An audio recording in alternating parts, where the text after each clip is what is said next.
Research isn't just about collecting data, it's about learning to see differently.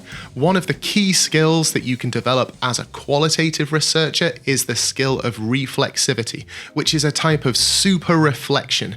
Healthcare practitioners are very well versed in reflective practice, but taking that a step further and using what is referred to as reflexivity is a means of kind of bending back upon yourself to consider lots of different angles and the way that we might be having an impact on our own work, especially in terms of research. So it's the ability to step back and look at how your own background, values, and assumptions shape the way you practice and the way that you influence practice and influence the research that you will be conducting. In this video, we're going to be talking about reflexivity. We're going to be considering what it is and how it links to autoethnography. We're going to look at some practical steps as to how we can actually start to practice as an autoethnographer. And we'll consider the researcher mindset and the benefits that this has for us. So I've already said that reflexivity is kind of like a super reflection. It's a process of being able to bend back on oneself and start to question the way that we practice. Asking questions of ourselves and our own intentions, our own actions and thought processes is a way of really deepening our connection to ourselves and the way that we are in the world. Questions such as, how am I part of this situation and how are my values actually having an impact on the way that I interpret things and the way that I'm acting? Other questions might be, well, how do my choices, feelings, and assumptions affect what I'm seeing, what I'm experiencing, and therefore the impact I'm having on others? And as far as autoethnography is concerned, how am I impacting upon the culture around me, as well as how is that culture impacting upon me? There are different models of reflexivity. For example, Ryan 2014 describes reflexivity as a process where we constantly test our assumptions. Norton and Sleep promote the idea of this central dialogical space where we foster this relationship with our own experiences, with our own writing practice, and with the people around us.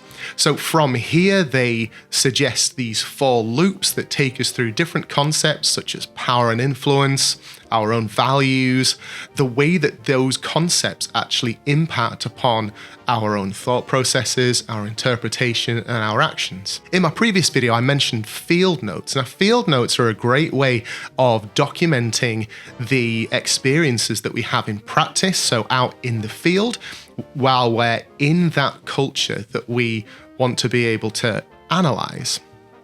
So by keeping field notes, it's essentially a journal, but we're going beyond simply describing what we've done and what our actions were. It's about starting to apply some of these ideas of reflexivity and the questions it asks of us by writing them down and capturing them in the moment while our thoughts are fresh, as opposed to trying to reflect on them days or weeks after the fact. Our field notes allow us to test our assumptions, so we can ask ourselves questions within the field notes, even if we don't have the answers at the time. We might ask questions like, why have I seen this in a particular way? Or could someone else interpret it differently? We want to find some balance between our own reflection and the evidence that we've been reading, so we can start to document our early thoughts that start to link our own experiences with the evidence that we've already started to engage with. This whole process relies on us starting to develop a researcher mindset. So research isn't just an assignment, it's not just something that we do.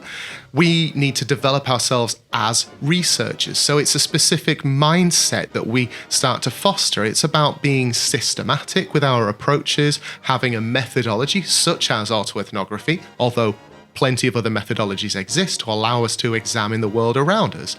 But a researcher mindset applies those systematic approaches, whatever they are. A researcher mindset should be about transparency, being able to report things openly and honestly, providing an accurate representation. Now, that idea of accuracy when it comes to something very subjective like autoethnography, reflection, and reflexivity of our own thoughts and actions, well, that idea of reflexivity is supposed to develop that transparency whereby we examine ourselves and the impact that we have on the work that we're doing. But we should also be open to new ideas. So hopefully you are open to the idea of reflexivity and autoethnography as a way for you to examine the world around you. But the researcher mindset then is about us looking for patterns and questioning our own biases as much as questioning the world around us. So we should be sharing our insights with others, making sure that we're not too rigid and stuck on a particular ideology or a particular way of thinking or doing things.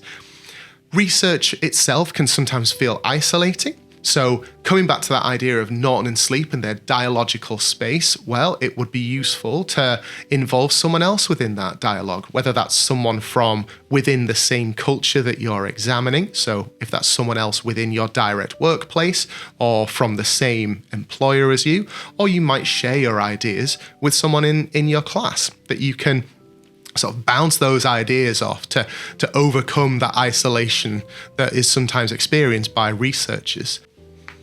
So to sum up, autoethnography is a set of tools or principles that allow us to explore our own experiences and link them to an exploration of the culture that we sit in, whether that's a workplace or a home or a hobby.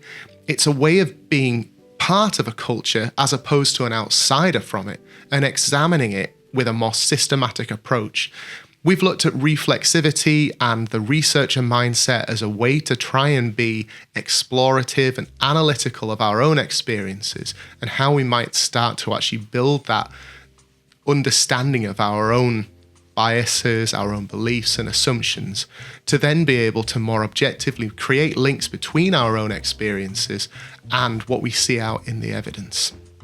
We've also mentioned field notes as a way to capture in the moment your own experiences, treating it much like a journal, but applying the ideas of reflexivity and tools that allow us to go deeper than just describing what we've done. Thank you so much for watching. It'd be great to see you subscribe and leave some comments about this, and I'll see you soon.